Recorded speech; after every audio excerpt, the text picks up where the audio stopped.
말씀 나누겠습니다. 로마서 28번째 시간입니다. 로마서 2장 1절에서 5절까지 말씀을 함께 봉독하시죠.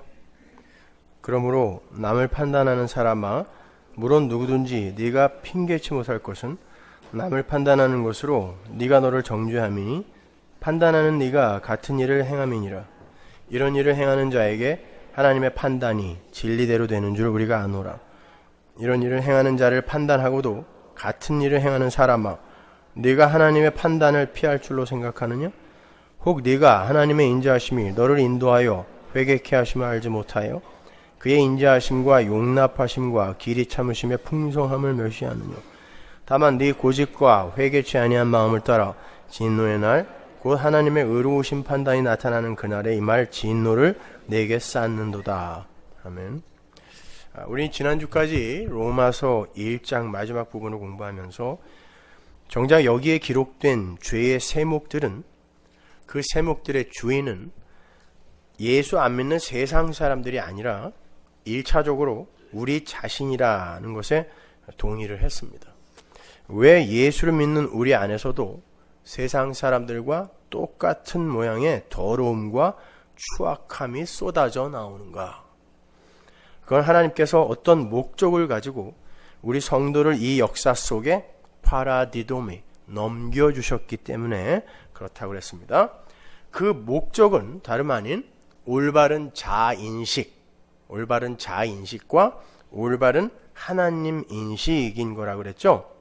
우리 인간의 처음 자리 확인과 그 자리에 임한 하나님의 사랑과 긍휼과 능력을 살아있는 능력, 인격 안에서 이해하고 경험하고 돌아오라고 우리를 이 역사 속에 넘겨버리신 것이기 때문에 우리는 이 죽음의 땅, 무덤 속을 살면서, 지난주에 제가 설명해 드렸죠. 절기를 갖고 이 역사가 왜 무덤인지, 이 무덤 속을 살면서 하나님이 세우신 질서 체계를 뒤엎고 순리로 써야 할 것을 영리로 쓰면서, 이건 단순히 동성애만을 이야기하는 게 아니라 그랬어요. 질서 체계의 붕괴라 그랬습니다.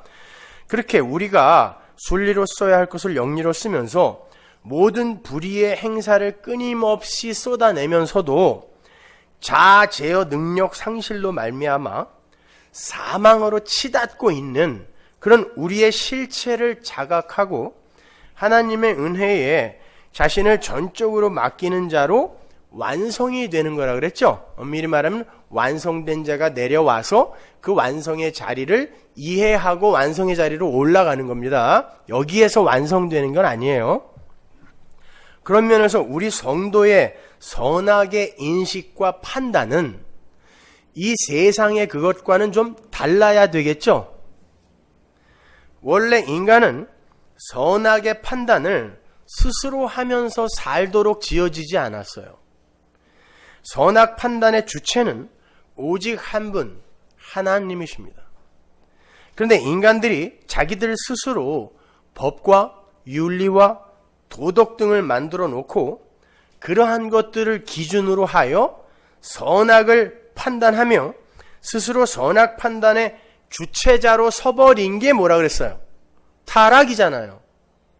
인간들은 원래 하나님이 선하다는 걸 선하다고 인정하고 하나님이 악이라고 규정한 걸 악이다라고 인정해야 되는 존재인데, 자기들이 사회법, 도덕, 윤리, 양심 이런 것으로 선악의 기준을 세워놓고 선악의 판단을 하기 시작한 걸 타락이라고 하잖아요. 그게 바로 죄의 본질이란 말입니다. 인본주의는 절대 이해할 수 없는 죄의 본질이에요. 그것이 바울이 로마서 1장 말미에서 그토록 부르짖던 불의였죠. 그것이 불의로 진리를 막는다 해서 불의.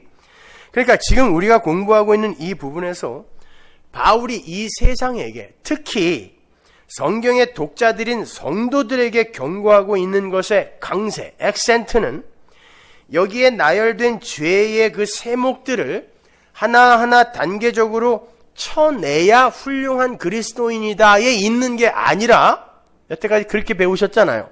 그게 아니라 오히려 그러한 세목들을 인간 자신의 가치관과 세계관으로 단죄하고 판단해서 사람들을 선인과 악인으로 갈라내려 하는 그 진짜 죄를 바라볼 수 있어야 한다의 강세가 있는 거란 말입니다. 죄라는 것의 본질이 뭐예요? 피조물의 하나님 노릇, 이게 죄의 본질이잖아요. 그래서 2장 1절에 판단이라는 단어가 등장하는 거예요. 여기에 쓰인 판단, 크리노라는 단어는요, 재판장에서 재판관이 죄의 내용과 질, 형량 등을 선고할 때 쓰는 단어예요. 그게 크리노예요. 판단. 사도는 이미 1장에서 성도를 포함한 모든 인간들이 유죄다라고 선고를 해버렸습니다.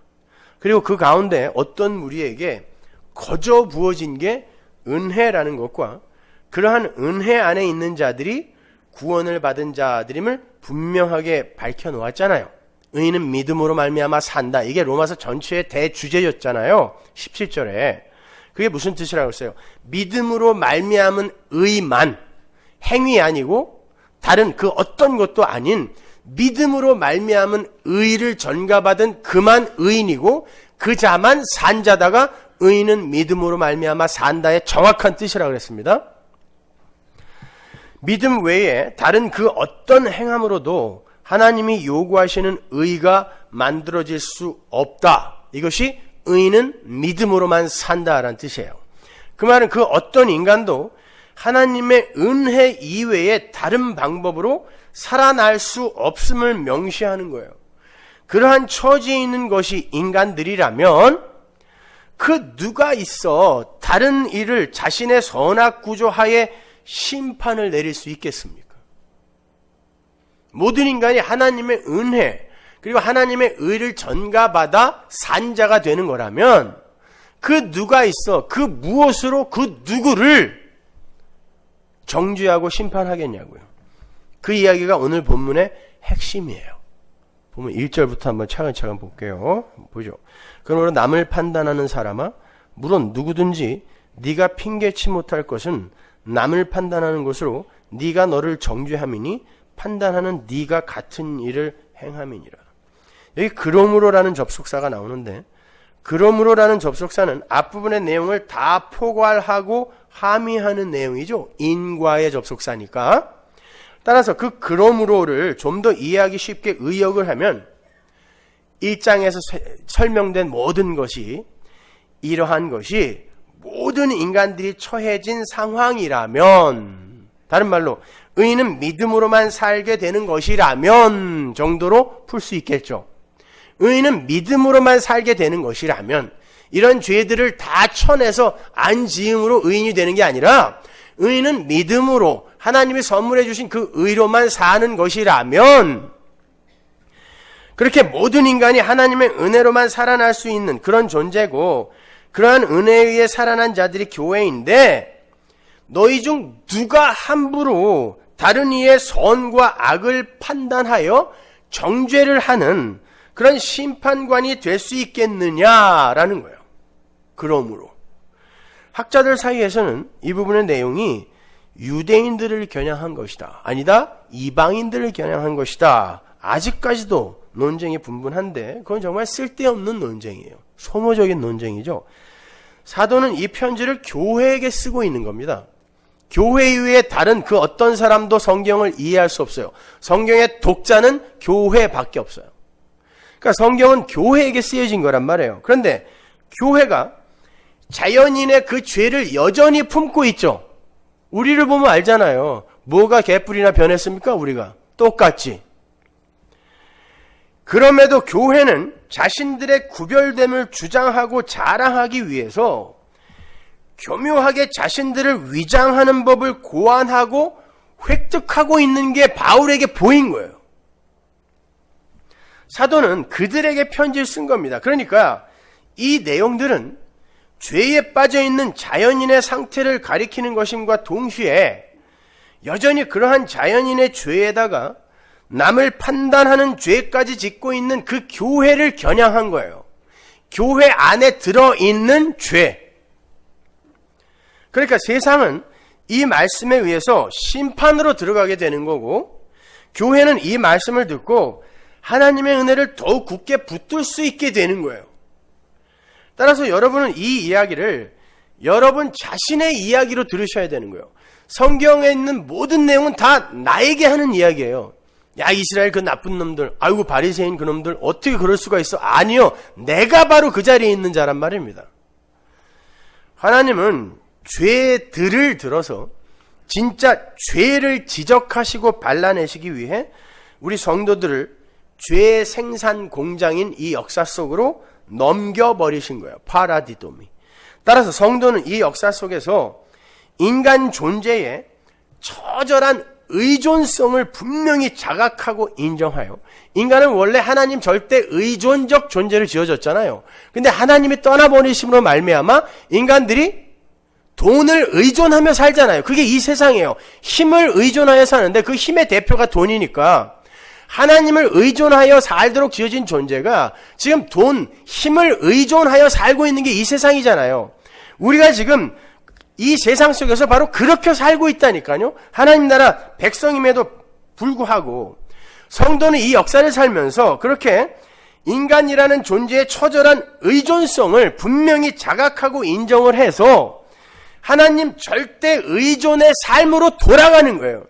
힘을 의존하여 살던 이 세상 속에서 이거 아니구나를 알고 하나님을 의존하여 사는 게 진짜 존재가 되는 거고 그게 진짜 가치 있는 삶이구나를 배우고 가는 거지. 여기서 여러분이 몇 가지 죄를 걸러내고 몇 가지 선한 일을 행하고 이런 것이 목적이 아니란 말이에요. 그래서 하나님은 사람을 외모로 판단하지 말라라고 거듭 말씀하신 거예요. 신명기 16장 19절 보세요. 너는 굳게 판단하지 말며 사람을 외모로 보지 말며. 7장 요한복음 7장 24절 외모로 판단하지 말고 공의의 판단으로 판단하라 하시니라. 사람을 외모로 판단하지 말라는 건 그 사람의 생김새나 입성으로 그 사람을 판단하지 말라는 말이 아니라 그 사람의 행위나 외양으로 나타난 성숙과 변화의 정도, 됨됨이의 모양, 이런 것으로 그 사람이 선인이다 악인이다를 갈라서는 안 된다는 그런 말이에요. 여러분, 불교인들 중에 기독교인들보다 훨씬 착한 일 많이 하고 정말 법 없이도 살 사람들 많이 있죠. 그러면 그 사람을 선인이라고 해야 돼요? 그게 외모로 판단하는 거예요. 예를 들어서 세리와 청년은 악인이고 바리새인과 제사장들은 의인이다라는 그런 종류의 가름, 요게 안 된다는 거예요. 그런 가름은 오늘날에도 그대로 반복되고 있죠. 교회 안에서도. 그걸 판단이라 그래요. 성경이. 심판이라고 한다니까요. 그걸. 사도는 그걸 경고하고 있는 거예요. 왜냐하면 선인과 악인은 창세전에 하나님이 선택하시고 갈라서 창조하세요. 은혜의 그릇, 진노의 그릇. 사도 바울이 이야기하잖아요. 토기장이가 알아서 창조해내는 거예요. 그래서 야곱이 뱃속에서 그 어떤 행위를 하지 않았을 때 이미 내가 야곱을 사랑했다 하시는 거거든요. 그들의 역사 속 행위로 선인과 악인이 결정되는 게 아닙니다. 선인과 악인은 그들의 행위로 갈라지는 게 아니라 예수로 갈라져요. 예수를 전적으로 의존하느냐 아니냐로 선인과 악인이 갈라지는 거예요.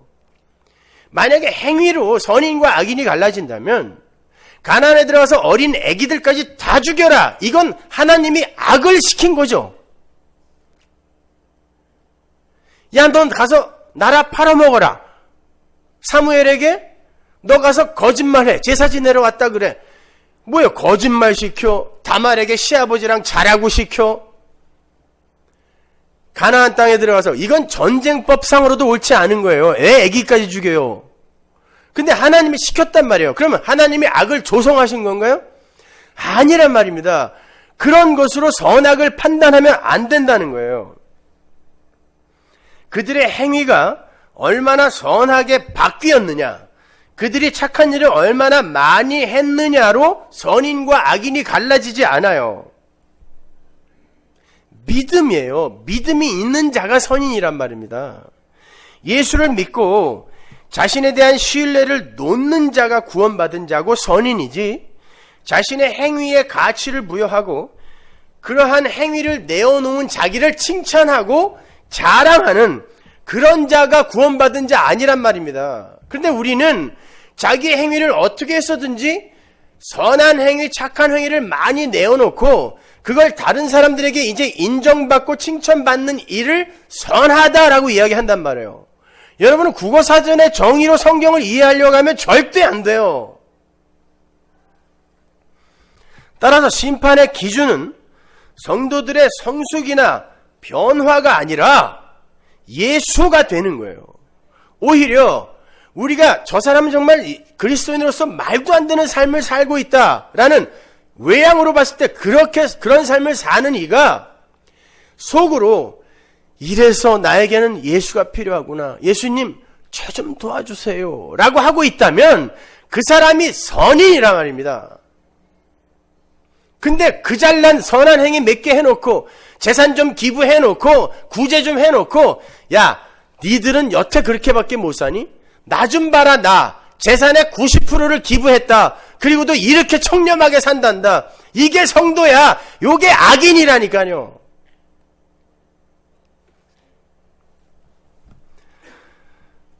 오늘 본문 2절이 그걸 이렇게 선언합니다. 한번 보세요. 이런 일을 행하는 자에게 하나님의 판단이 진리대로 되는 줄 우리가 아노라. 심판은 진리대로 되는 것이지 사람의 행위나 외모를 근거로 되어지는 게 아니란 말이에요. 여기서 진리대로라고 번역이 된 카타 알레테이아는 카타, according이에요. 진리에 의해서 진리를 따라서 심판이 온다는 뜻이에요. 그러니까 심판은 진리를 기준으로 내려진다는 거예요. 근데 우리가 1장에서 살펴보았듯이 그 불의로 진리를 막는다 해서 그 진리가 뭐였어요? True thing, 실체. 구약에서 그림자로 모형으로 예표됐던 그 실체, 알레테이아, true thing. 그게 예수였잖아요. 그러니까 심판의 기준은 예수란 말이에요. 근데 인간들이 자기들의 판단 기준을 갖고 함부로 사람들의 선인됨과 악인됨을 규정하고 가르더라는 것입니다. 그중 대표적인 자들이 유대인들이었고요. 저 세리와 같지 않음을 감사합니다 그랬잖아요. 근데 예수님이 세리 데리고 올라가 버렸어요. 걔네들은 놔두고. 그 유대인은 바로 그들처럼 종교인으로 전락해 있는 우리 성도들을 가리키는 거예요. 지금 우리가 그렇단 말입니다. 우리가 성경에서 예수님에게 독사의 자식이라는 욕을 먹은 바리새인들을 보면서 이런 천인공노할 인간들이라고 생각하면 안 되는 거예요. 그건 어불성설이에요. 그게 나란 말이에요. 지금의 나. 구원받기 전의 나도 아니고 지금의 나. 성경에 등장하는 이스라엘과 바리새인은 바로 역사 속으로 넘겨진 우리 성도 자신을 1차적으로 그리고 있는 것이지 우리와는 다른 딴 나라 사람들을 그리고 있는 게 아닌 거예요. 예수님께서 바리새인들에게 하신 말씀 한번 잘 들어보세요. 요한복음 8장 15절 너희는 육체를 따라 판단하나 나는 아무도 판단치 아니하노라. 사도 바울이 요 말을 똑같이 하죠. 나중에 나는 이제 모든 걸 육체로 판단하지 않는다 그러잖아요. 만일 내가 판단하여도 내 판단이 참되니 이는 내가 혼자 있는 것이 아니요 나를 보내신 이가 나와 함께 계십니다. 그러므로 예수께서 자기를 믿은 유대인들에게 이르시되 너희가 내 말에 거하면 참 내 제자가 되고 진리를 알지니 진리가 너희를 자유케 하리라. 행위가 아니라 진리가. 저희가 대답하되 우리가 아브라함의 자손이라 남의 종된 적이 없거늘 어찌하여 우리가 자유케 되리라 하느냐. 예수께서 대답하시되 진실로 진실로 너희에게 이르노니 죄를 범하는 자마다 죄의 종이다.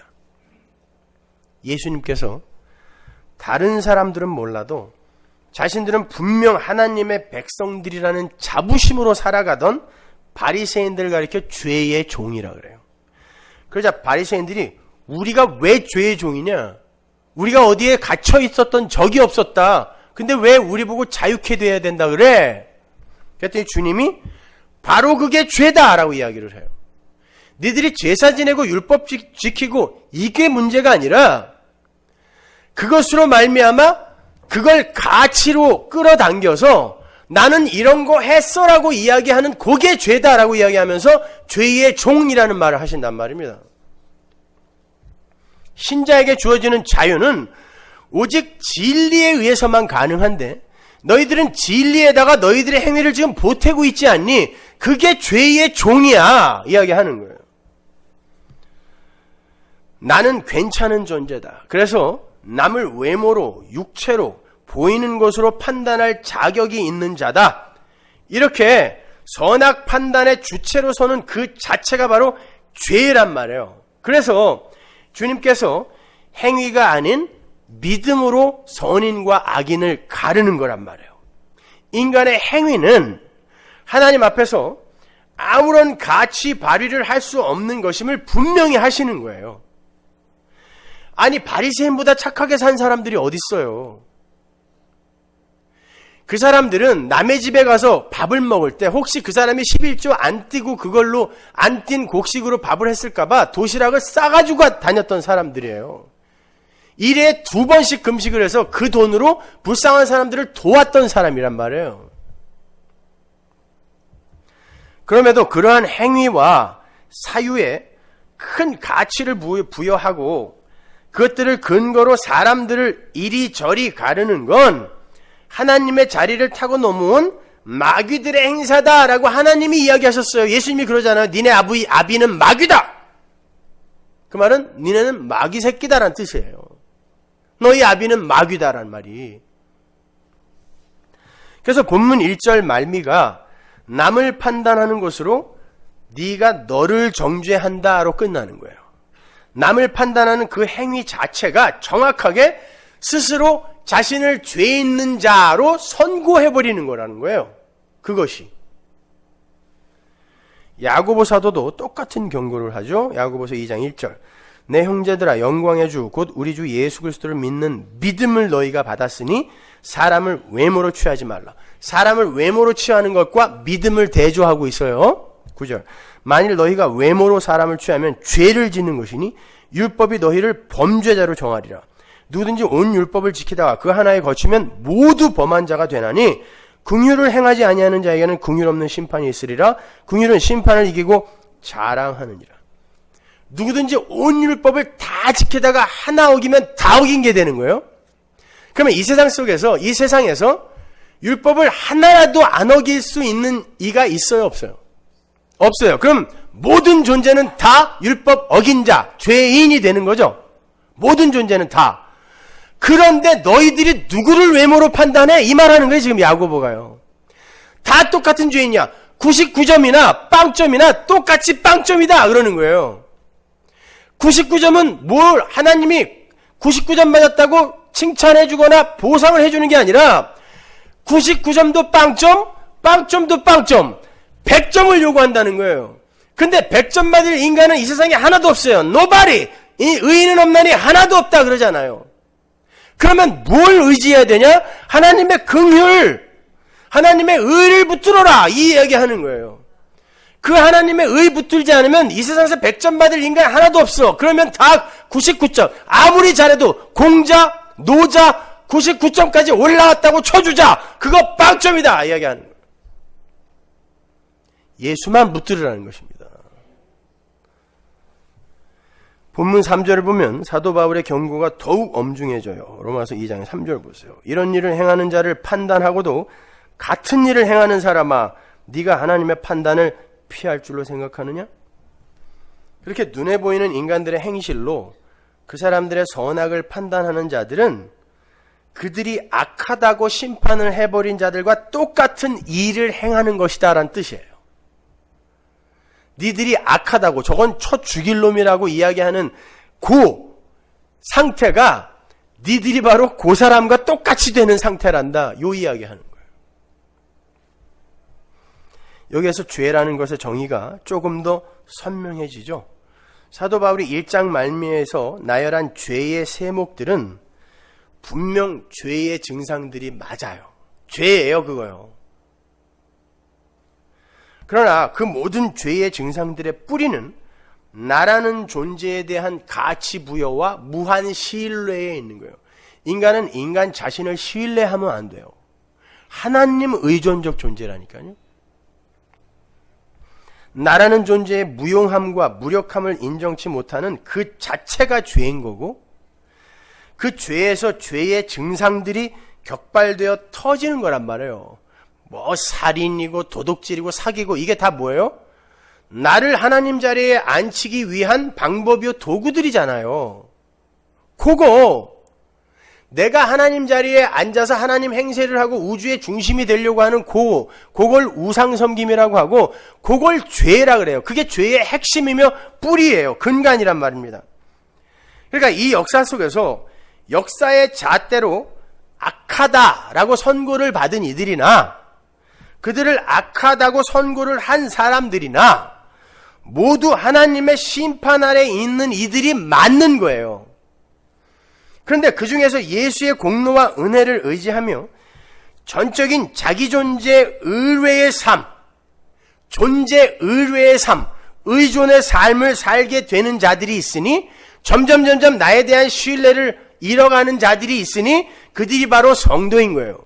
따라서 여러분이 신앙생활을 하면서 야, 나는 예수를 알면 알수록 어떻게 이렇게 착해지냐? 요거 가짜예요. 난 예수를 알면 할수록, 신앙생활을 하면 할수록 어떻게 이렇게 기특해지지? 요게 가짜인 거예요.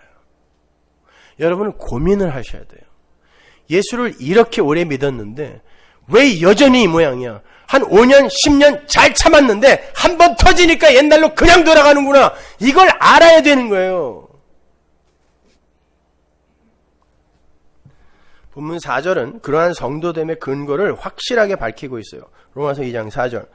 혹 네가 하나님의 인자하심이 너를 인도하여 회개케 하심을 알지 못하여 그의 인자하심과 용납하심과 길이 참으심의 풍성함을 멸시하느냐?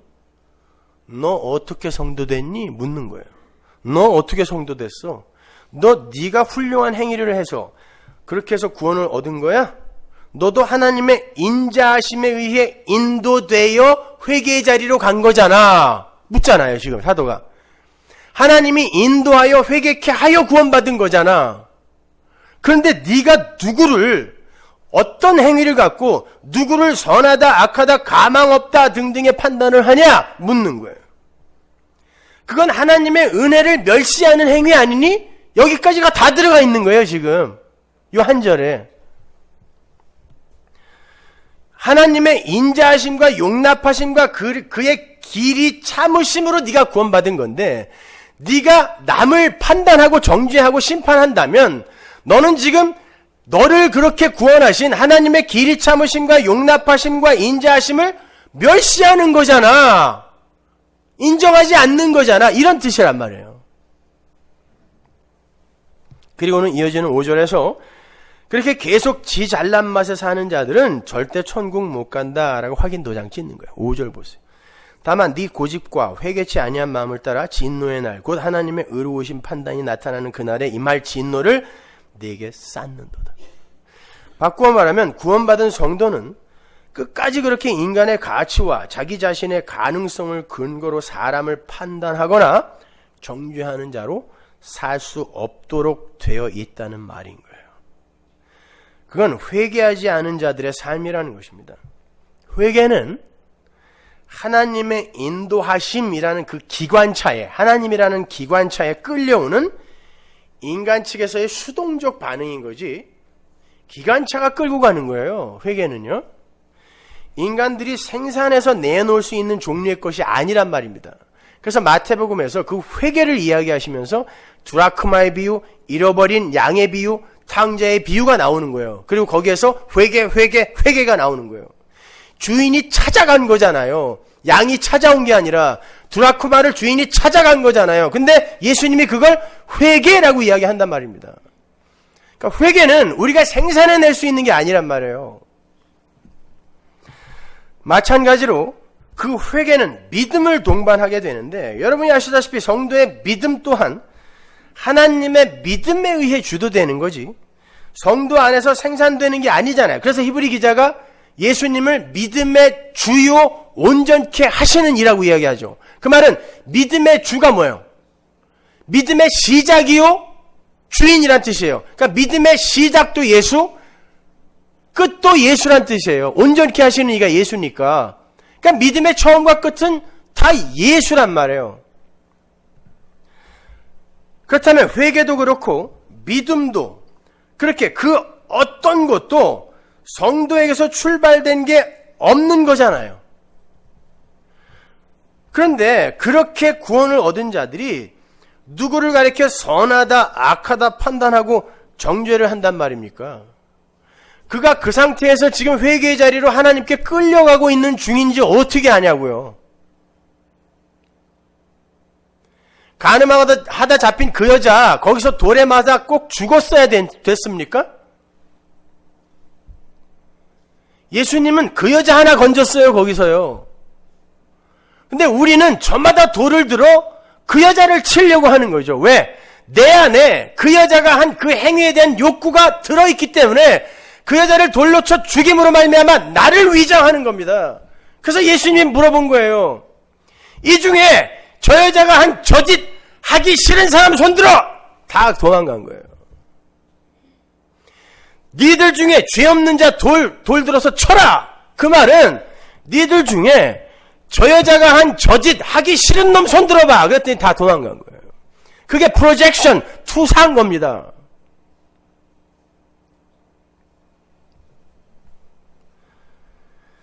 갈라디아서로 가면 사도 바울이 그 하나님의 믿음에 대해 잘 표현해 놓은 곳이 있어요. 갈라디아 5장 4절 보세요.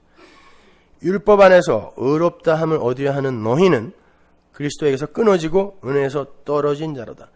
착한 일 많이 해서 율법 지켜서 의롭다 함을 얻으려 하는 자는 예수 안 믿는 자다 그러죠.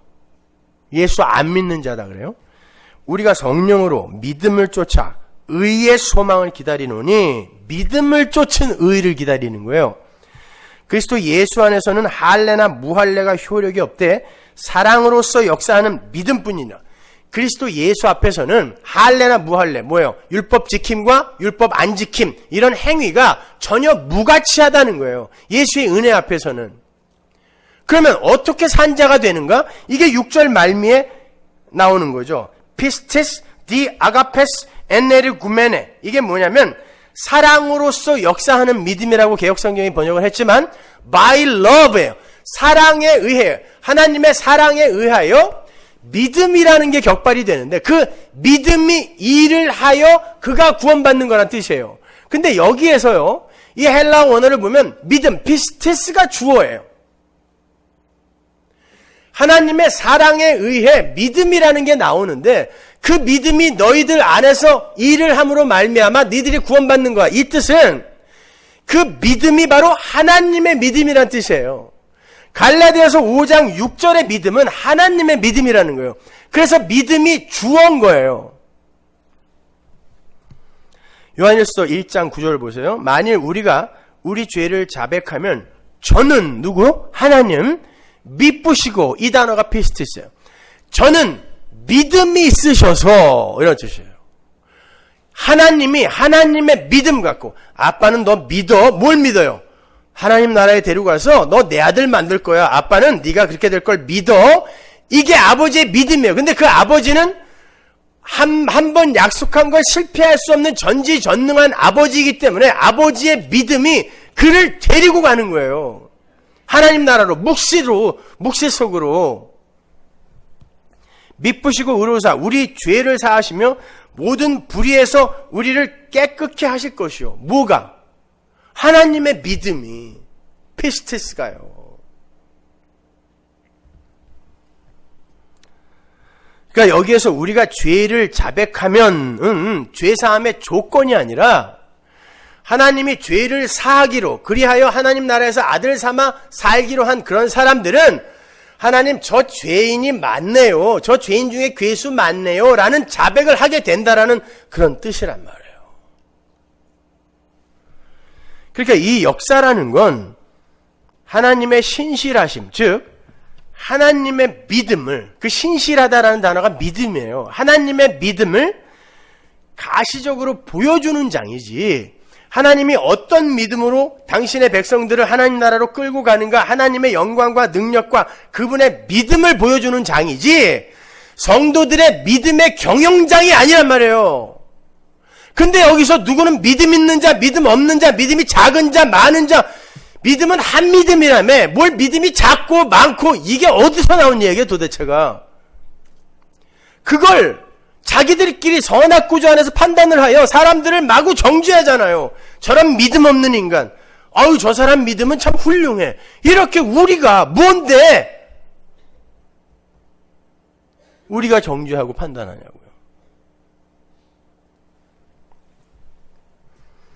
영이신 하나님이 당신의 믿음으로 어떤 결과물을 완성하셨는지가 성도라는 소품들을 통해 그려지는 게 역사란 말이에요.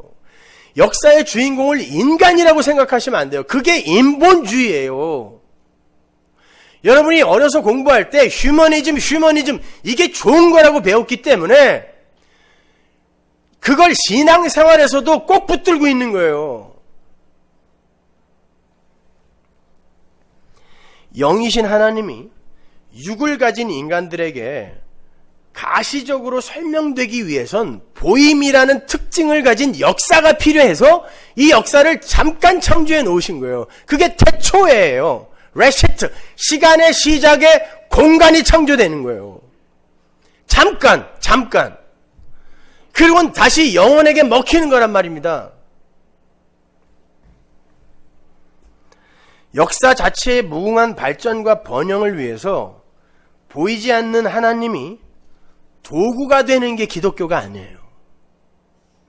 보이지 않는 하나님이 하신 일을 설명하기 위해 역사와 인간이 도구로, 소품으로 사용되는 거란 말입니다. 여러분 기독교를 똑바로 이해하세요. 안 그러면 그냥 절에 가시던가. 밥도 주잖아요. 거기 우리도 주죠.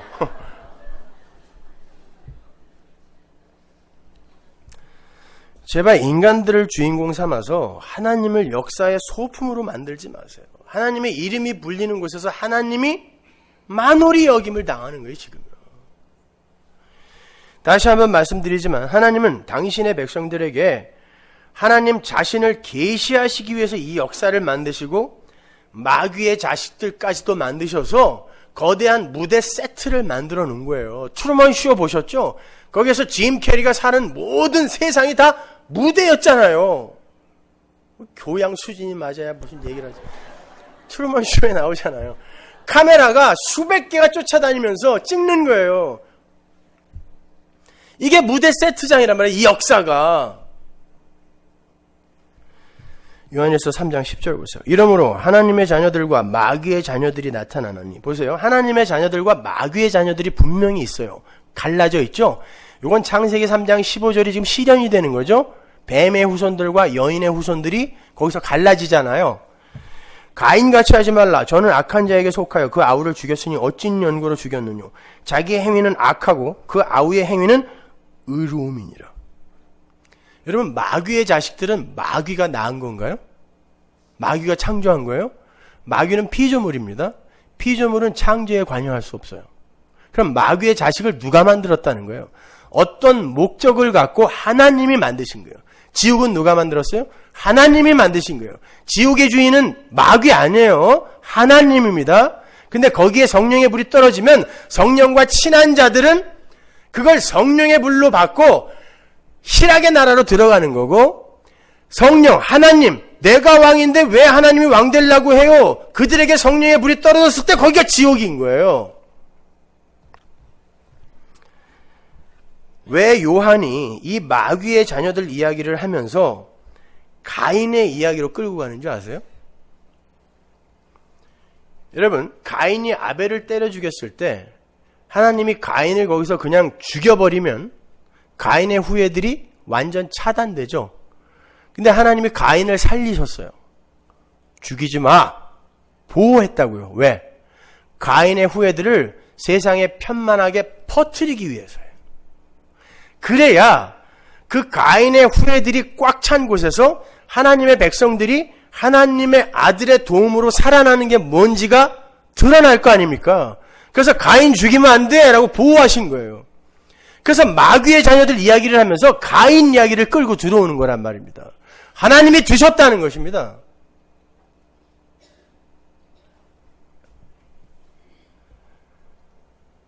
이 세상 가인들을 통하여 셋의 후손들이 하나님의 이름만 부르는, 다른 말로 하나님만 전적으로 신뢰하는 자가 되게 하기 위해 소품으로 이 역사를 채워 놓으신 거예요. 마귀의 자녀들, 하나님의 자녀들. 그런데 그 역사가 꽉꽉 축약이 되어 우리 인생 속에 그대로 들어와 있어요. 여러분 안에 서로 다른 법으로 마귀의 자녀와 하나님의 자녀가 같이 들어가 있어요. 사도 바울이 그걸 이야기한 거예요. 내 안에 또 다른 법이 있는데 이 또 다른 법이 나를 항상 마귀에게로 끌고 가는데 그 법이 항상 이기더라라고 이야기하는 거예요. 그러니까 역사는 인생 속에서 축약이 되고 있는 거예요. 여러분은 역사를 살면서 여러분의 인생 속에서 바로 그 하나님의 능력과 그 은혜를 배우는 거지, 여기에서 여러분이 하나님도 기특하게 여길 만한 훌륭한 사람이 되어서 하나님 나라 가는 게 아니란 말입니다. 여러분이 아시는 것처럼 나라는 존재의 주체성을 챙기고 그 존재성을 확보하여 나의 왕국을 세우려 하는 그 가인들이 이 세상에서 주인공처럼 살죠. 그들이 항상 주인공이에요. 창세기에 잘 기록이 되어 있잖아요. 문화, 예술, 공업, 과학, 심지어 미모와 총기까지 하늘을 찔러요. 누가? 가인의 후예들이요. 그게 목적이니까 개발하는 거예요. 문명의 주인들이 된다니까요. 그들이. 이 역사의 주인공인 이 사람이 사는 곳을 사람의 힘을 사용하여 멋지고 살기 좋은 곳으로 만들겠다는 거예요. 그게 가인의 후예들이 정의한 세상살이잖아요. 공산주의, 민주주의, 사회주의 다 뭐예요? 살기 좋은 곳 만들자는 거 아니에요? 이게 다. 모든 이념, 선행체계, 지식체계 다 여기서 나온 거예요. 사람이 주인인 세상 만들자. 그래서 사회법도 만들고 도덕과 윤리도 제정을 해서 사람의 세상을 만들어 보자는 게 가인들의 후예들이었어요. 하나님은 그곳이 바로 지옥이다라는 걸 하나님 백성들에게 보이는 거예요. 그래서 이렇게 망하고 이렇게 고난 속에서 시험 속에서 야, 적어도 나 같은 인간이 어떻게 이렇게까지 떨어질 수가 있어 라는 경험을 하게 하시는 것입니다. 여기 아니니까 내 아들아, 내 딸아, 내게 오라 라는 거예요. 여기서 성공하는 게 하나님의 백성들, 훌륭한 하나님의 백성 아니라 말입니다. 근데 온통 90% 이상의 이 땅의 교회라는 곳이 전부 그런 고지론을 붙들고 이게 신앙이다라고 가르치고 있으니까 마치 우리가 잘못된 것처럼 여겨지는 거예요. 종교 개혁 때마다 위대한 Great Awakening Movement가 일어날 때마다 소수가 진짜였고 나머지 99%가 다 가짜였잖아요. 마틴 루터 칼빈이 진짜였고 나머지 90%가 다 가짜였잖아요. 정신을 차리셔야 돼요. 영원한 생명을 걸고 신앙생활 하는 거 아닙니까, 여러분? 진지해지셔야죠. 무슨 신앙생활이 기호요, 개인적 신념입니까? 여러 개 중에 그냥 하나 선택해서 나오면 되는 거예요? 아니잖아요.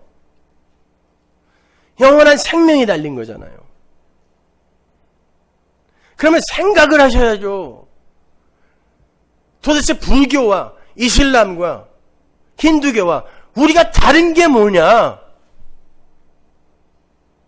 다르지 않다면, 추구하는 목적지가 똑같다면 어떻게 해서든지 착한 사람이 돼서 사회를 개혁하고 정화해서 살기 좋은 곳으로 만들고 평등 평화가 있는 곳으로 만들자.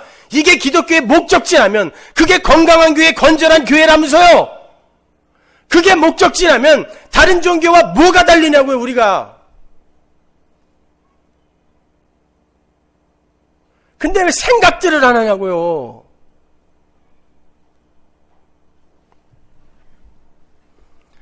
여러분, 하나님은 그 세상에서 당신의 백성을 뽑아내시는 거예요. 그래서 내 백성아 나와라 그러는 거예요. 계시록 18장에서. Come out my people. 어디서? From Babylon. 나오라는 거예요. 왜 여기서 나가야 되는지를 배우는 게 역사라니까요. 생각해보세요. 상류사회로 올라갈수록 사람들은 고립이 됩니다. 그렇지 않아요? 좋은 집들은 전부 게이트로 막혀 있어요. 그 중에서도 특별한 부류들은 더욱더 굳건한 게이트로 자기의 거주지를 둘러버려요. 그 중에서도 특별한 사람은 맨 꼭대기에 올라가서 성을 쌓죠. 아무도 못 들어가요. 난 거기서 뭐 하는지 모르겠어요. 점점 꼭대기로 올라가거나 구석으로 고립이 돼요. 그게 우매한 인간들의 머리에서 나오는 구별됨이라는 거예요. 인간들은 그렇게 자신들이 구별됨으로 특별한 존재가 된다라고 생각을 해요. 이 바보들이요. 명품의 의미가 뭐죠? 효용이나 활용도, 외양 등에 의해서 명품과 아닌 게 갈라지나요? 효용이나 활용도의 측면에서 보면 니꾸사꾸, 배낭이 최고예요. 근데 별로 효용, 쓸모도 없어 보이는 게 수천불을 호가하죠. 명품은 활용도나 효용도를 사는 게 아니라 구별된 나를 사는 겁니다. 명품에 붙어있는 가격표는 야, 너 이거 살 돈 있어? 없으면 쳐다보지도 마 라는 비아냥인 거예요. 근데 인간들은 그걸 못 견디는 거예요. 나 너 꼭 사고 말 거야. 남편이 밖에 나가서 어떻게 일을 하는지도 모르고 졸라서 결국 하나 사죠. 근데 쓸 데가 없어.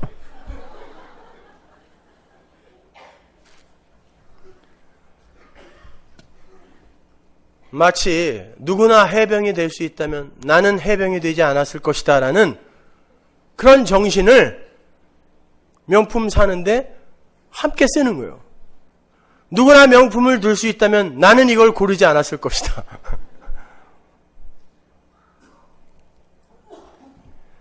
세상은 그걸 살 수 있는 이들을 특별한 사람으로 취급하기로 합의한 거예요. 누군가에 의해 지금 조작되고 있다는 생각 안 드세요? 조종되고 있다는 생각 안 드십니까? 여러분, 조금 거시적으로 그런 모습을 한번 바라보세요. 그건 구별됨이 아니라 작은 울타리에 스스로 갇히는 거예요. 재벌이나 탑스타들이 아무 데서나 살 수 있어요? 아무 식당이나 갈 수 있어요? 근데 그걸 왜 부러워하세요?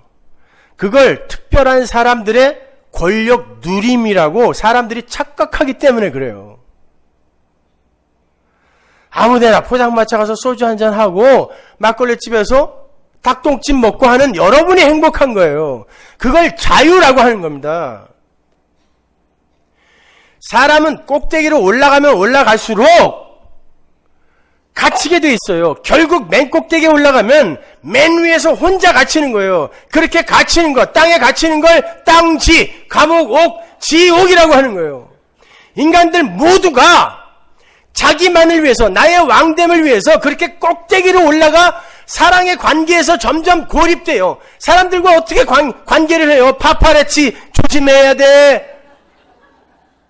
사람들 눈 조심해야 돼. 뭐 할 수 있는 게 없잖아요.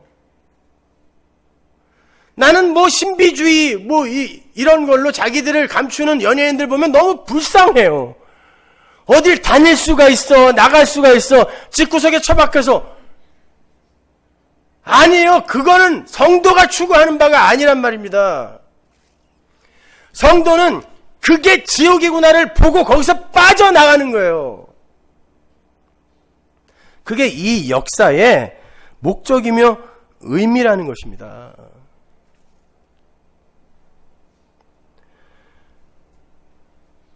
그런데도 사람들은 저마다 그렇게 소수의 구별된 지옥인을 꿈꾸는 거예요. 속고 있는 겁니다. 그게 소경들인 인간들의 한계예요. 인간들은, 이 소경인 인간들은 열심히 그렇게 엉터리 역사를 구축하고 있는 거예요. 건축하고 있는 거예요.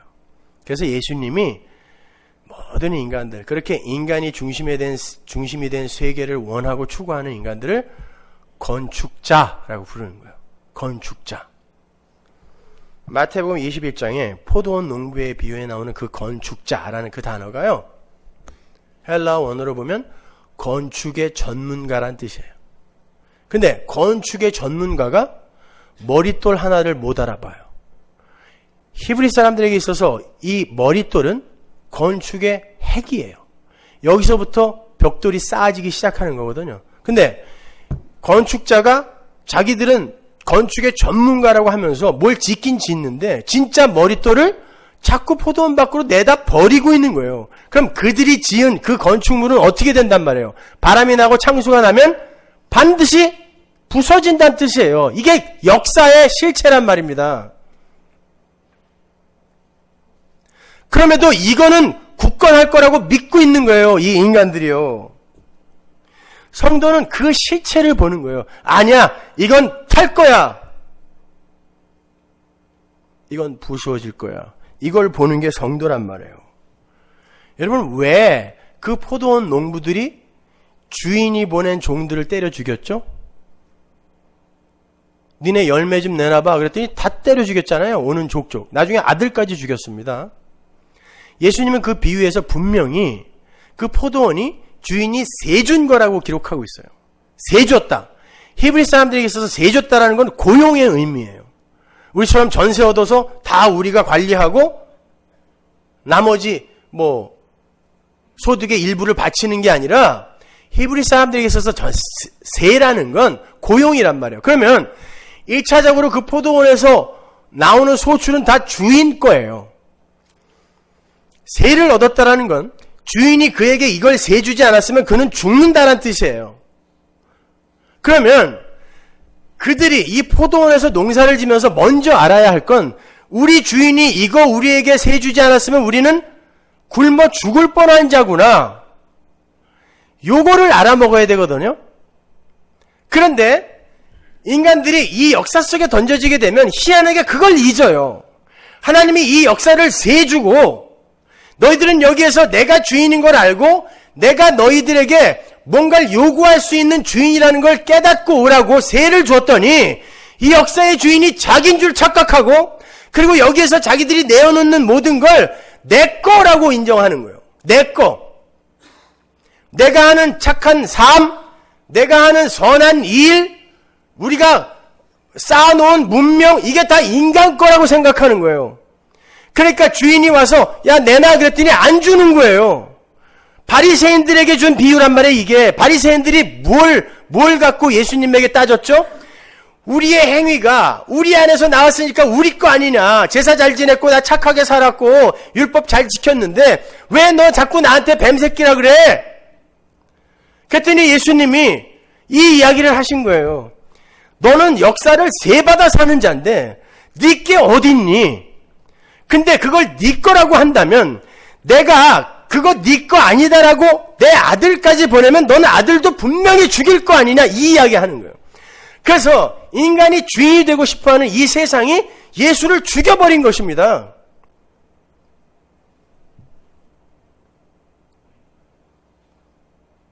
더욱 중요한 건 그들은 주인이 요구하는 열매를 맺을 수가 없었어요.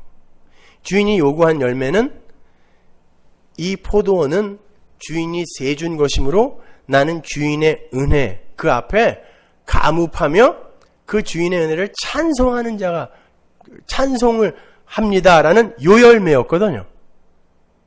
다른 거 없어요. 그런데 이들이 자기가 주인이 되고 싶으니 어찌 그 열매를 맺겠습니까? 없는 거예요. 없어서 못 준 거예요. 그러면 그 관점에서 오늘 본문의 판단하는 자를 한번 바라보시란 말이에요.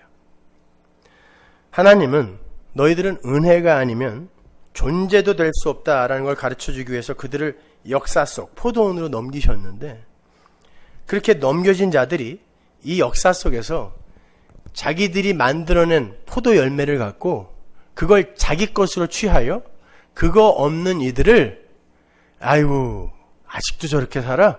나는 이거 이렇게 있는데 이렇게 판단하는 거 그게 옳겠니? 묻는 거예요. 로마서 2장 서두는 그 이야기 하는 거예요.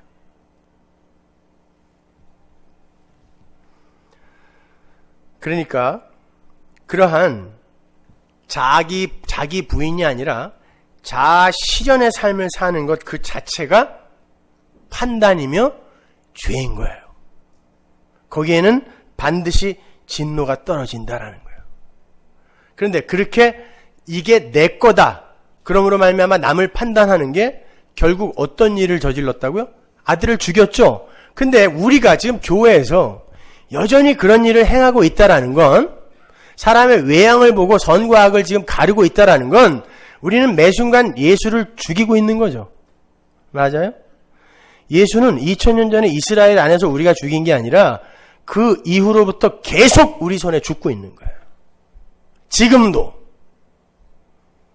근데 내가 지옥 가면 안 된다고요? 우리는 다 지옥 가야 맞아요. 그 고백할 수 있는 자가 성도예요. 나는 오늘도 예수 죽이고 있습니다.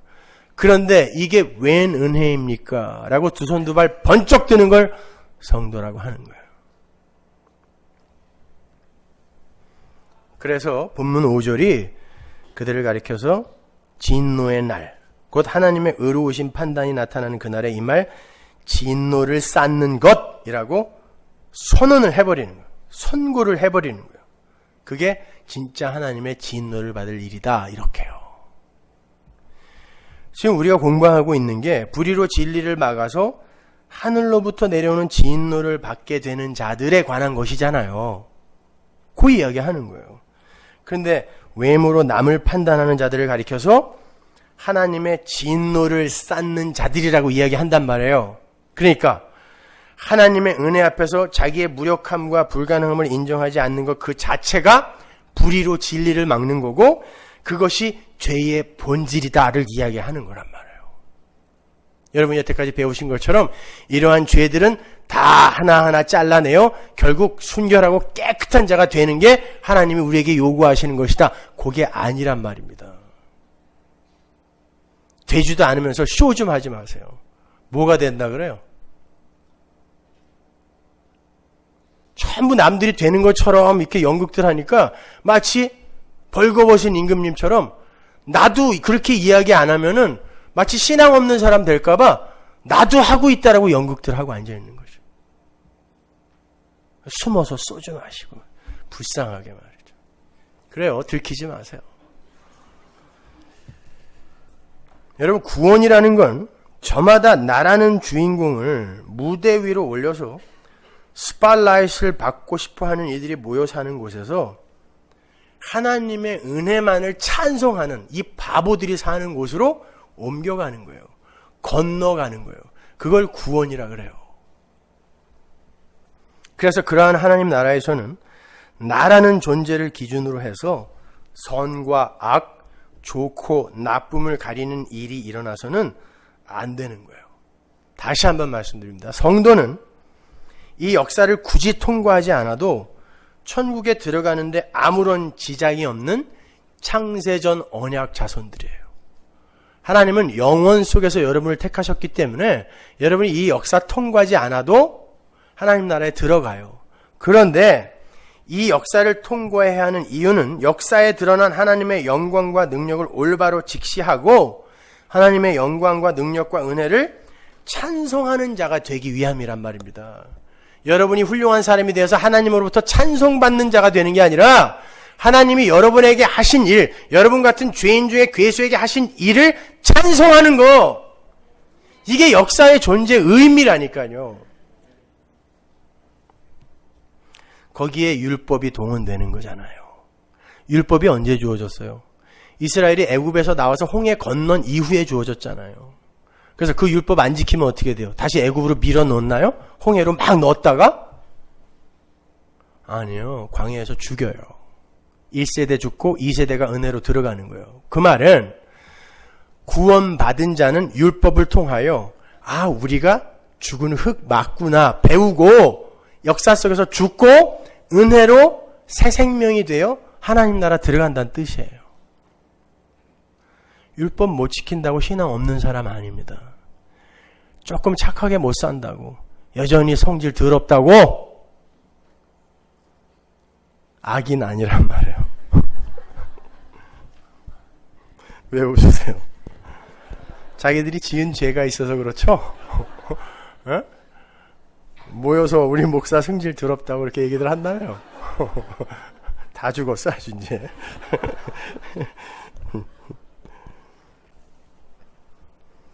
그래서 새 창조의 모형으로 나타난 첫 창조가 저녁이 되며 아침이 되니로 진행되는 거예요. 우리가 수요 예배 때도 공부를 했지만 저녁은 성도가 애통해하는 곳이죠. 아침은 성도가 기뻐하는 곳이었잖아요. 그렇게 성도는 애통의 저녁이라는 이 역사를 통과해서 기쁨의 아침이라는 묵시로 회귀를 하는 거예요. 그래서 저녁이 되며 아침이 되어 안식으로 들어가는 거예요. 그것은 하나님이 왕으로 다스리시는 하나님 나라예요. 우리가 왕의 자리에서 내려오는 나라란 말입니다. 그걸 안식이라 그래요. 그리고 거기를 시온이라고도 이야기한다고요. 시편 132편 13절 보세요. 여호와께서 시온을 택하시고 자기 거처를 삼고자 하여 이르시기를 이는 나의 영혼이 쉴 곳이라. 이게 안식이란 단어예요. 내가 여기 거할 것은 이를 원하였음이로다. 하나님이 원하셔서 시온이란 하나님 나라가 만들어졌어요. 하나님은 영이시기 때문에 나라가 필요 없어요. 거처가 필요 없어요. 그런데 우리와 살기 위해 시온을 만드시고 나라를 만드시고 거기에 그 나라를 안식이라고 명명하셨어요. 안식. 여기가 하나님의 보좌예요. 보좌. 하나님이 우리를 그리로 끌어들이시는 거예요. 이 세상에서 우리가 자꾸 꼭대기에 올라가서 그런 거대한 성에 갇히려고 하는 이거는 수고거든요. 수고하고 무거운 짐. 그러니까 그거 내려놓고 내가 시키는 대로 살아. 사람들이 군대 가서 살찌는 게 그거예요. 시키는 대로 하면 망고 땡이거든요. 그게 하나님 나라예요. 이사야서 35장 10절 보세요. 여호와의 속량함을 얻은 자들이 돌아오되 노래하며 시온에 이르러 그 머리 위에 영영한 희락을 띠고 기쁨과 즐거움을 얻으리니 슬픔과 탄식이 달아나리로다. 어디로 돌아와요? 시온으로. 그러면 돌아온다라는 건 거기서 떠나왔다는 거죠. 그럼 여러분은 어디서 온 분들이에요? 시온에서 온 분들이에요. 묵시에서 온 분들이에요. 그래서 바울이 올라가서 그 묵시를 본 거예요. 삼층천에. 저기 나 있네. 그리고 내려왔더니 이 세상이 아무것도 아닌 거예요. 내가 그동안 쫓았던 것들이 아무것도 아니구나 알게 된 거란 말입니다. 그 시온으로 여러분을 불러들이는 거. 이 역사라는 전역을 통과하게 해서 그 시온으로 여러분을 불러들이는 걸 신앙생활이라고 한단 말이에요. 다른 거 없어요. 근데 거기는 착한 일 해서 들어가는 곳이 아니에요. 훌륭한 사람 돼서 들어가는 곳이 아니에요. 요한계시록 보세요. 거기 이미 앉아 계신 분이 계세요. 이기는 그에게는 내가 내 보좌에 함께 앉게 하여 주기를 내가 이기고 아버지 보좌에 함께 앉은 것과 같이 하리라. 시온에 있는 아버지 보좌에 예수가 앉아 있는데 이기는 그에게는 내가 그 보좌에 함께 앉혀주겠다 그러죠. 그러니까 우리가 이겨야 돼요. 근데 어떻게 하는 게 이기는 거냐? 히브리서 12장 2절 보세요. 믿음의 주여 또 온전케 하시는 이인 예수를 바라보자. 저는 그 앞에 있는 즐거움을 위하여 십자가를 참으사 부끄러움을 개의치 아니하시더니 하나님 보좌 우편에 앉으셨느니라. 요게 이기는 거예요. 어떻게 이겼어요? 하나님이 너 내려가서 네 능력 하나도 쓰지 말고 그냥 개망신 당하고 뻘거벗어 죽어라. 죽었어요. 그게 이기는 거예요. 여러분이 어떻게 해서든지 도덕과 윤리와 돈으로 가치로 여러분을 가려서 야 사람들이 저 사람 정도면 괜찮다라고 요렇게 인정하게 만드는 게 승리 아니에요. 그게 이기는 거 아니에요. 하나님이 여러분을 발가벗겨서 세상에 확 폭로시키는데 그럼에도 불구하고 하나님이 이렇게 시키셨으니까 살아있어야지 뭐 목매달지 않는 그게 이기는 거예요. 따라서 여러분은 이 세상 속에서 계속 발가벗겨질 거예요. 여러분이 방어 기제로 내어놓는 그런 것들이 여러분이 성도가 맞다면 딴 놈들은 다 가리고 잘 사는데 여러분 것만 계속 폭로돼요. 근데 그걸 계속 여러분은 맞닥뜨리며 그 속에서 살아계셔야 돼요. 그걸 고난이라 그래요.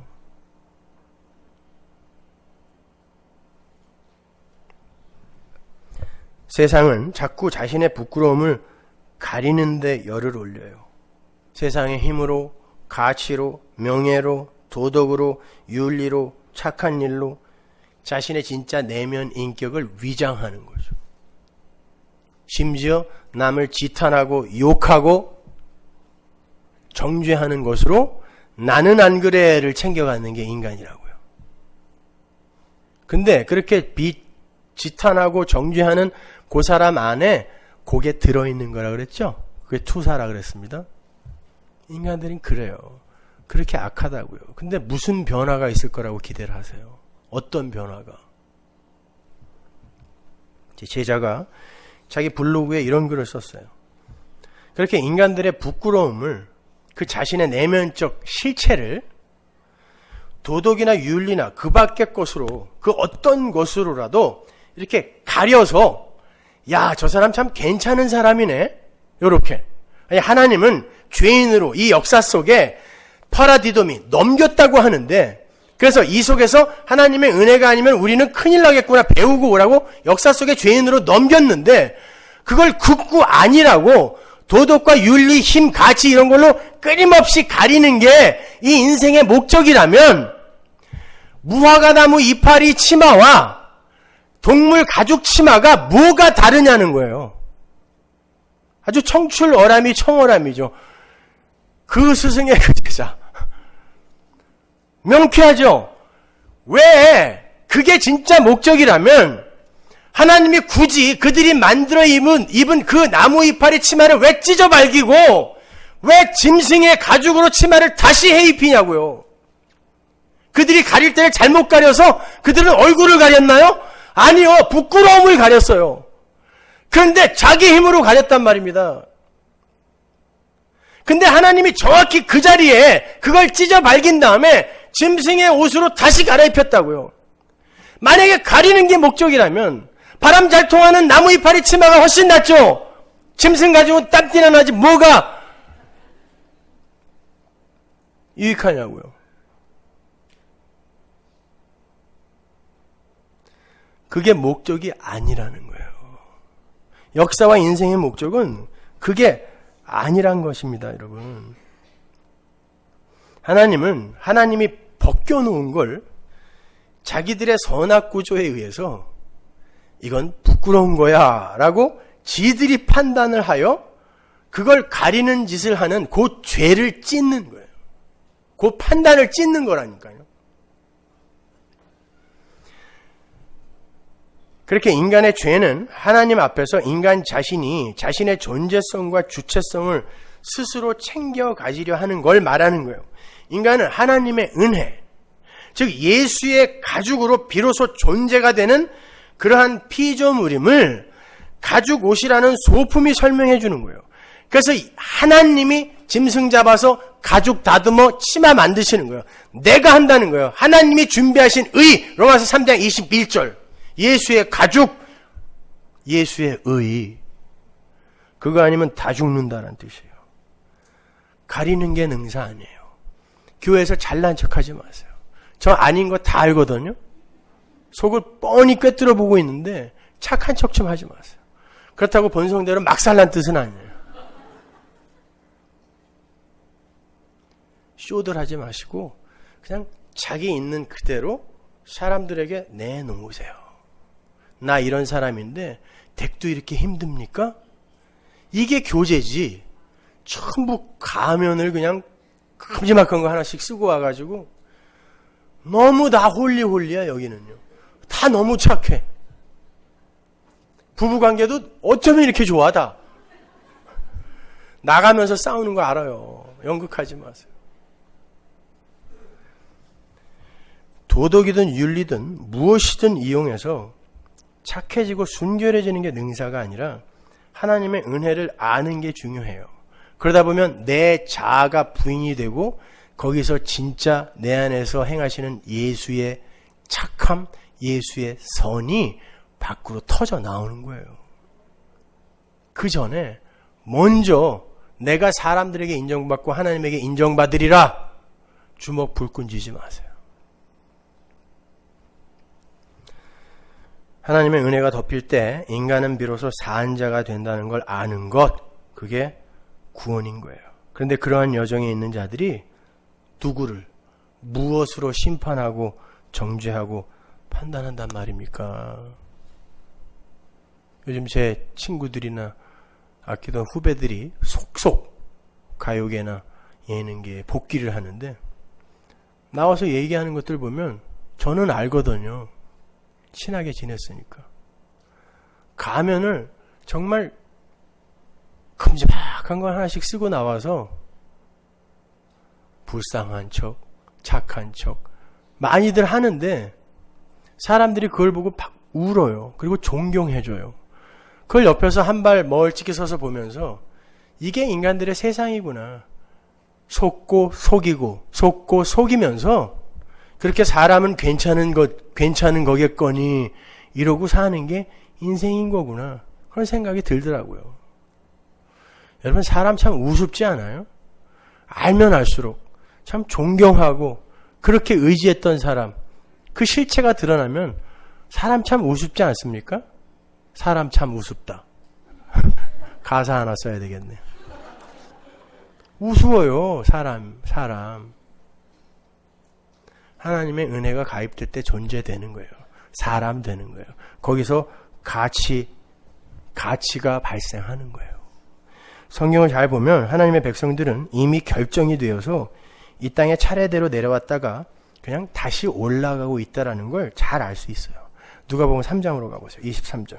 예수께서 가르치심을 시작하실 때 30세쯤 되시니라. 사람들이 아는 대로는 요셉의 아들이니 요셉의 이상은 헬리오, 그 이상은 에노스요, 그 이상은 셋이요, 그 이상은 아담이요, 그 이상은 하나님이시니라. 요셉, 예수의 아버지 위로 족보를 쭉 나열을 하는데 맨 꼭대기가 누구예요? 하나님이에요. 그러니까 하나님이 낳은 하나님의 라인이 있다는 거죠. 그들이 세상 속에 확 던져지고 있는데 그 끝에 누가 있어? 예수 안에 누구 있다? 나 있다. 내 족보의 끝이 하나님이라는 거예요. 근데 하나님이 이 세상에 당신의 아들들을 지금 파견해 놓으신 거거든요. 여러분, 이러한 구원의 이야기를 성경이 얼마나 일관성 있게 전개해 나가고 있는지 아세요? 창세기 5장에 가면 족보가 나오는데요. 그 하나님으로부터 아담, 그리고 쭉 족보가 연결되고 맨 마지막에 셈으로 끝나는 족보가 하나 나와요. 그게 창세기 5장의 첫 번째 족보예요. 한번 볼까요? 창세기 5장 1절. 아담 자손의 계보가 이러하니라. 하나님이 사람을 창조하실 때 하나님의 형상대로 지으시되 남자와 여자를 창조하셨고 그들이 창조되던 날에 하나님이 그들에게 복을 주시고 그들의 이름을 사람이라 일컬으셨더라. 아담이 130세에 자기 모양 곧 자기 형상과 같은 아들을 낳아 이름을 셋이라 하였고 노아가 500세 된 후에 셈과 함과 야벳을 낳았더라. 보세요. 하나님에서 시작된 하나님 백성들의 족보가 나오는데 셈으로 끝나요. 그러면 그 뒤에 이어지는 족보는 셈부터 시작해서 또 어디선가 끝나야 되는 거죠. 창세기 11장 보세요. 셈의 후에는 이러하니라. 5장에서 셈에서 끝났는데 이제 또 연결이 되는 거예요. 셈의 후에는 이러하니라. 셈은 100세 곧 홍수 후 2년에 아르박삿을 낳았고 데라는 70세에 아브라함과 나홀과 하란을 낳았더라. 두 번째 족보 셈으로부터 시작된 족보는 아브라함에서 끝나죠. 그럼 세 번째 족보는 누구에서 시작돼야 돼요? 아브라함. 마태복음 1장 2절. 아브라함이 이삭을 낳고부터 시작되는 거죠. 거기에서 맨 끝이 누구? 성령으로 잉태된 예수. 그 안에 예수 안에 누구 있다? 나 있다. 그러면 나의 족보는 지금 창세기부터 쭉 연결되어 나오고 있는 거란 말이에요. 그런데 창세기 10장으로 가면 성경이 우리 모든 성도들을 가리켜 에벨이라 불러요. 에벨. 창세기 10장 21절 보세요.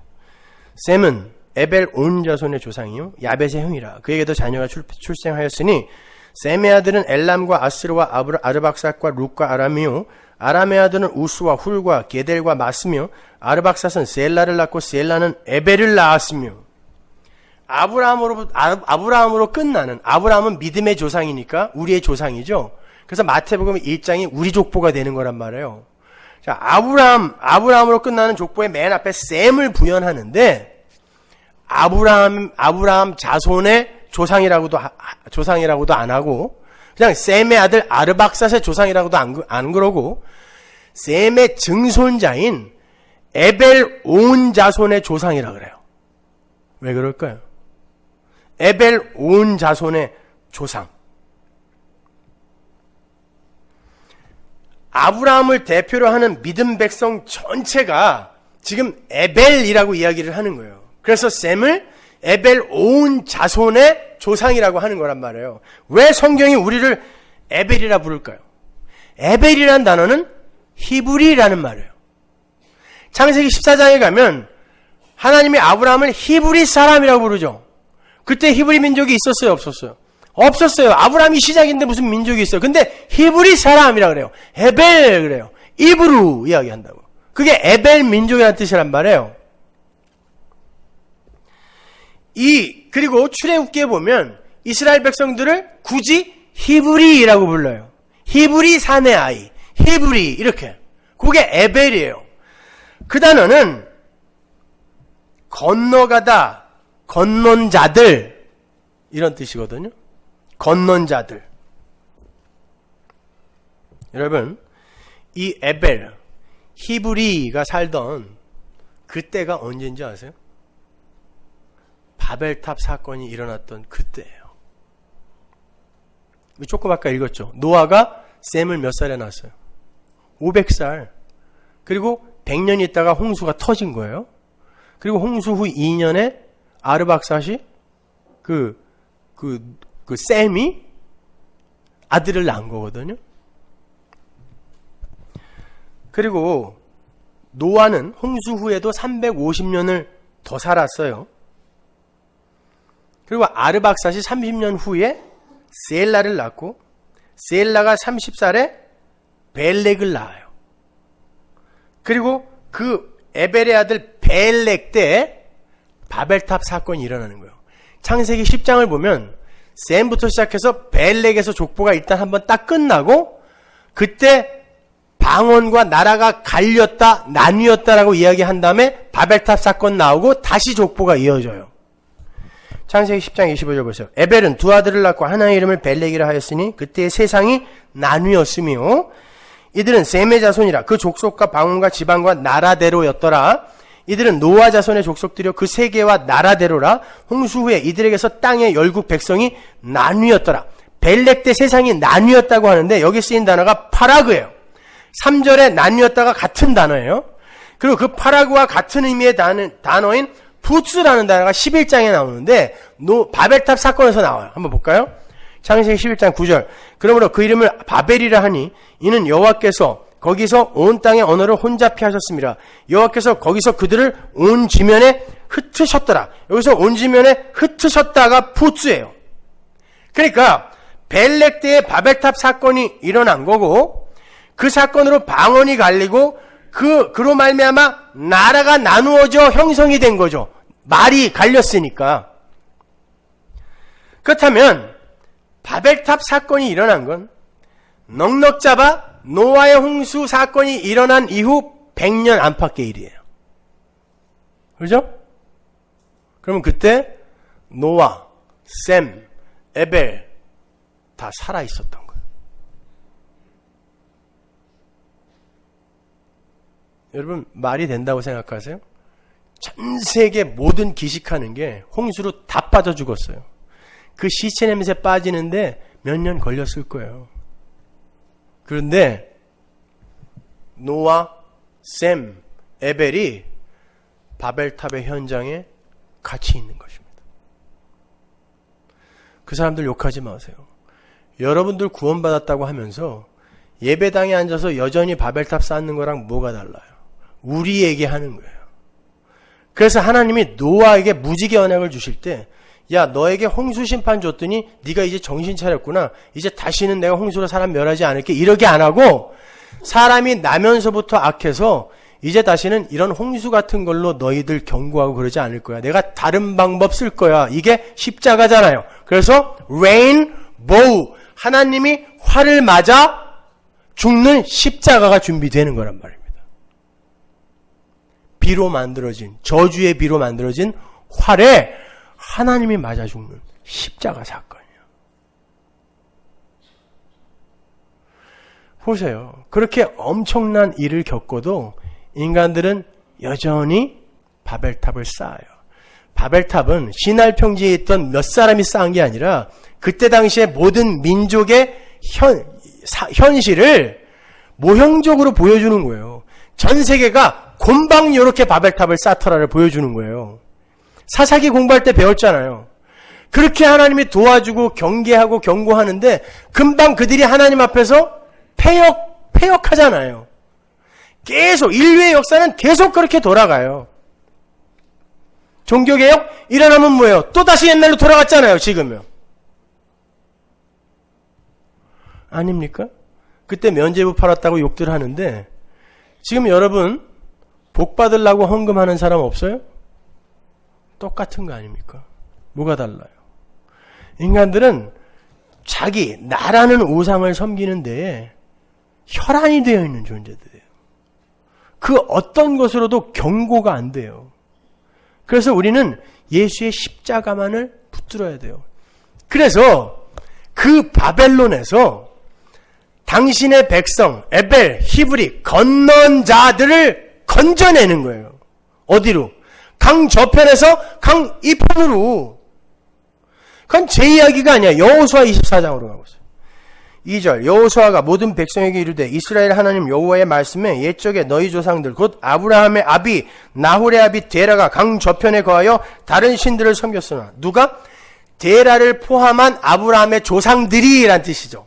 그럼 창세기 10장에서 셋으로부터 시작된 족보가 창세기 5장에서 셋으로 시작된 족보가 어디서 끝났어요? 아브라함에서 끝났잖아요. 그리고 창세기 11장에서 셈으로 시작된 족보가 아브라함으로 끝났죠. 근데 아브라함의 조상이 뭘 했다 그래요? 강 저편에서 다른 신을 섬겼다 그러잖아요. 셈의 후예들이 다른 신을 섬겼단 말이에요. 그래서 하나님께서 아브라함에게 찾아가셔서 그 다른 신을 섬기던 중에 제일 나쁜 놈, 우상을 만들어 팔던 놈을 찾아가서 이게 구원이다, 이게 믿음이다를 설명해 주기 위해 그를 강 이편으로 끌고 나오는 걸 헤벨, 히브루 건넌 자라고 이야기하는 거예요. 그래서 제 아이디가 하비루인 거예요. 똑같은 거예요. 히브루랑. 건넌 자들이에요. 우리는 하나님에 의해 건너간 자지 우리가 노조 건넌 자들 아니에요. 그래서 밤 삼경까지 제자들이 죽어라고 노를 저었는데 그 갈릴리 호수 하나 못 건넌 거란 말입니다. 아브라함이 어떻게 강 이편으로 건너오게 됐다고요? 히브리서에서 11장에서 믿음으로. 히브리서 11장의 주어는 뭐라 그랬어요? 믿음이에요. 근데 그 믿음이 누구의 믿음? 우리 아까 조금 아까 찾아봤죠. 하나님의 믿음이 그를 강 저편에서 이리로 끌고 나오게 하더라는 거예요. 건너가게 하더라는 거예요. 그게 헤벨 히브루예요. 그러니까 이게 우리의 현실이라면 우리가 누구를 가리켜서 정죄를 하고 판단을 하고 심지어 심판을 하냐고요. 그런 거 하지 마세요. 남 얘기하지 마세요. 제발 모여서 다른 사람 얘기 좀 하지 마세요. 자기 이야기 하세요. 나 이래. 사실은 나 이래. 그동안 많이 속았지? 미안해. 이게 원래 나야. 그걸 교제라고 해요. 근데 아직까지 그렇게 마음까지 내줄 사람이 여러분 주변에 없죠? 이 서문화교회 잘못된 교회예요. 잘못된 교회예요. 제가 개런티 해드릴게요. 그거 안 되면 이 교회 잘못된 교회예요. 연극들 하지 마세요. 하나님의 백성들이 모인 곳이라면 그거 돼야 돼요. 그렇게 교회는 하나님의 은혜로 이 저주받을 바벨론에서 끌려 나와서 가나안으로 밀려가고 있는 자들이에요. 그 와중에 우리는 노아와 셈과 에벨과 같이 하나님의 은혜를 경험하고도 여전히 바벨탑을 쌓는 자들로 폭로가 되는 거예요.